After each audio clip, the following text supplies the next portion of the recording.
has expelled 2 American diplomats for allegedly receiving materials harmful to Polish interests. A science attaché and a cultural affairs officer are said to have accepted documents in the flat of a Polish university scientist. He'd earlier been interned when martial law was imposed. Today was the deadline for entries for the Wimbledon Tennis Championships, and it looks as if 4 of the world's leading players won't be taking part.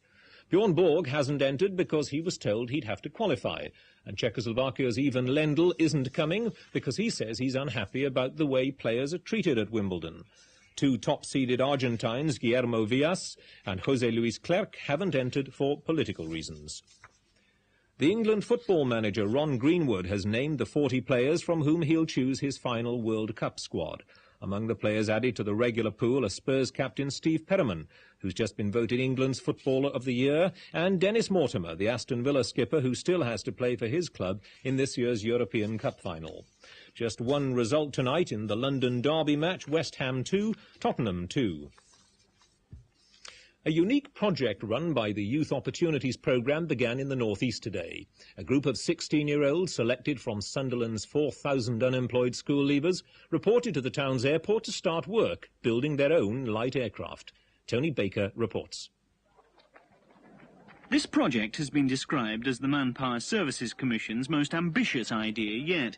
They're taking 20 youngsters from the dole queue, putting them under the supervision of 2 wartime RAF veterans and getting them to build their own aircraft.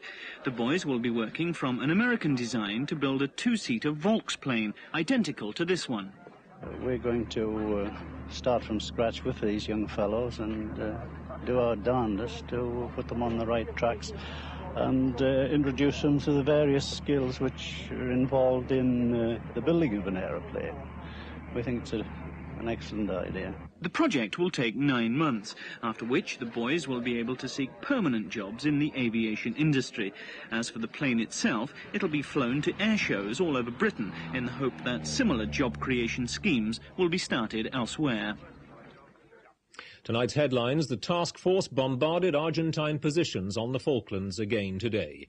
At the United Nations, where the peace moves continue, the Secretary-General has spoken of important progress. Britain's UN ambassador said tonight, "We'll know in 24 hours whether the Argentines want peace." And in a broadcast later tonight to the Falkland Islanders, a government minister will say the coming days will be full of uncertainty and difficulty for all. And that's all from us. I'll be back with the late headlines around 11:20.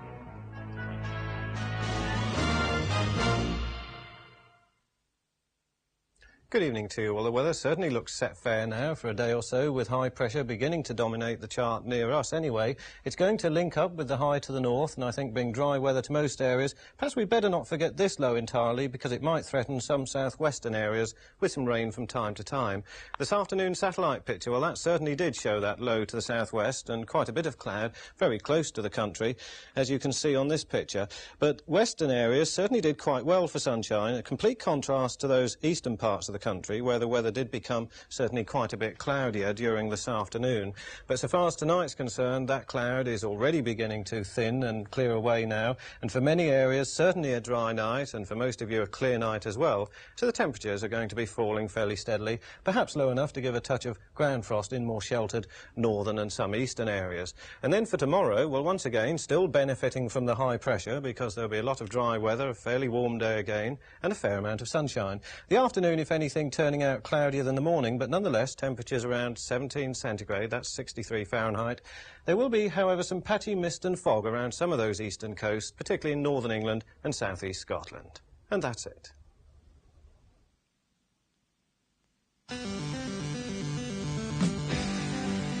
Tuesday evening entertainment on BBC1. At 7:15 in Triangle, there's a question of authority. If there were any interference in the way I do my job, or any sign on your part of a lack of confidence, I would have to resign immediately. It won't come to that.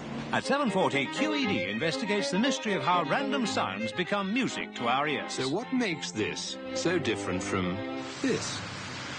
Both are complex mixtures of individual frequencies, like this one. At 8:10, Flesh and Blood brings a surprise for Henry Brassington. Where the devil have you been? Purgatory. Oh. What's all that lot, then? I've come home. At 9:25, the play for tomorrow is Shades, the glasses that allow 1999's idle youth to pursue their individual fantasies. And dancing in shoes and socks, it'll cripple us. Nobody will do it. It'll look ridiculous otherwise. It's supposed to look ridiculous. They were ridiculous with their daft shirts and benches. That's the whole point.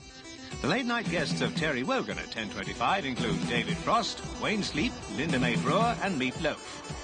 Followed at 11 o'clock by a further adventure for David Jansen as Harry O, completing Tuesday evening viewing on BBC1. Well, just about to start on BBC2, the first of a new series which explores the workings of the human brain. Tonight's programme considers whether or not the mind exists separately from the brain.